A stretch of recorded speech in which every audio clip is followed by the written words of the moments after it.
প্রিয় ভিউয়ার্স, শখের রাজা শেখ আমারের পক্ষ থেকে দেশে এবং বিদেশে, কাছে এবং দূরে থেকে যারা আমার ভিডিওটি দেখছেন তাদেরকে প্রীতি ও শুভেচ্ছা জানিয়ে শুরু করছি আজকের নিত্য নতুন ভিডিওটি।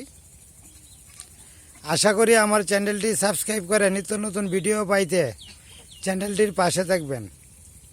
ধন্যবাদ সবাইকে। আজকের বিষয়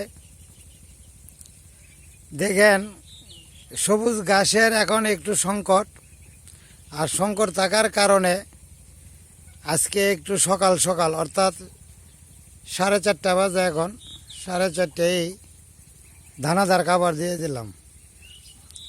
এই যে দানাদার খাবার সবগুলি হাঁসের একত্রে দিয়ে দিলাম মাটিতে ছিটাইয়া, এবং 150 গ্রাম জনপ্রতি হিসাব করে যতগুলি হাঁস আছে সবগুলির একসাথে দিয়ে দিলাম। সবগুলি হাঁসেই সমহারে সেই দানাদার খাদ্যগুলি খাইতেছে। সবুজ ঘাস যদি পর্যাপ্ত পরিমাণে থাকতো তাহলে হয়তো দানাদার খাদ্য একবার দিলেই চলতো, 2 বার দেওয়ার প্রয়োজন হইতো না।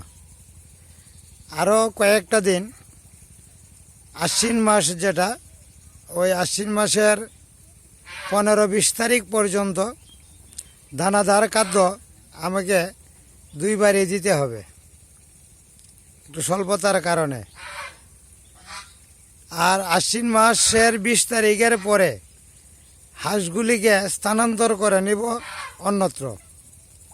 স্থানান্তর হওয়ার পরে বা স্থানান্তর করার পর একবেলা দানাদার খাদ্য দিলেই এনাফ বা যথেষ্ট, 2 বার দানাদার খাদ্য দিতে হবে না।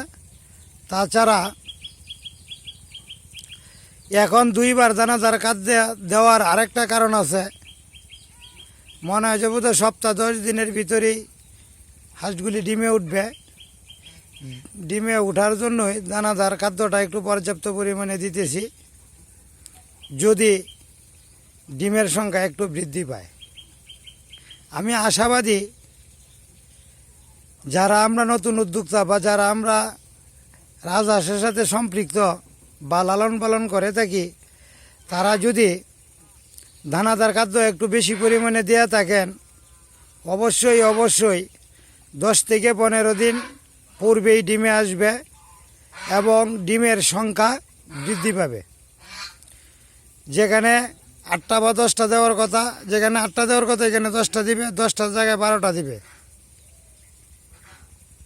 ডিমের সংখ্যা বৃদ্ধি পাবে আর 10-15 দিন আগায় আসবে। তবে পর্যাপ্ত পরিমাণে অর্থাৎ ঢালাওভাবে খাদ্য দিতে হবে, দানাদার খাদ্য তাদের ইচ্ছা মতো খাবে। যদি এই কাজটা করতে পারেন তাহলে খামারের জন্য লাভবান হবেন। এরপরেও বলি, সবুজ ঘাস দিতে হবে। সবুজ ঘাস থাকলে দানাদার খাদ্য কম লাগবে এবং ফ্যাট ভর্তি থাকবে। যদি তাদের খাওয়ার কোনো ঘাটতি না হয়, অবশ্যই ডিমের সংখ্যা বৃদ্ধি পাবে, 1টা বা 2টা। আর সময় আগায় আসবে, 10 থেকে 15 দিন আগায় আসবে।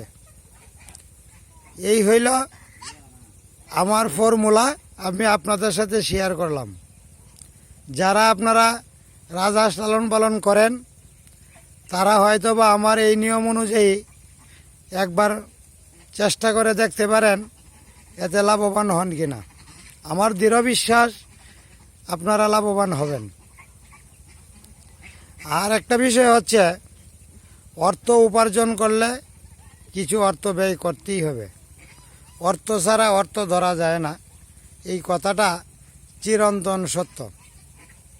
যাই হোক, আপনাদের উৎসাহ উদ্দীপনা এবং ইচ্ছাই হচ্ছে বড় ইচ্ছা। আপনারা যদি আমার ভিডিওটি দেখে ভালো লাগে বা আমার হাঁসগুলি দেখে যদি ভালো লাগে বা পছন্দ হয়ে থাকে, তাহলে আমার চ্যানেলটি অবশ্যই একটা সাবস্ক্রাইব, একটা লাইক বা একটা কমেন্ট করবেন। আর কোনো কিছু জানার থাকলে কমেন্টে জানাবেন। ধন্যবাদ সবাইকে। ভালো থাকবেন, সুস্থ থাকবেন।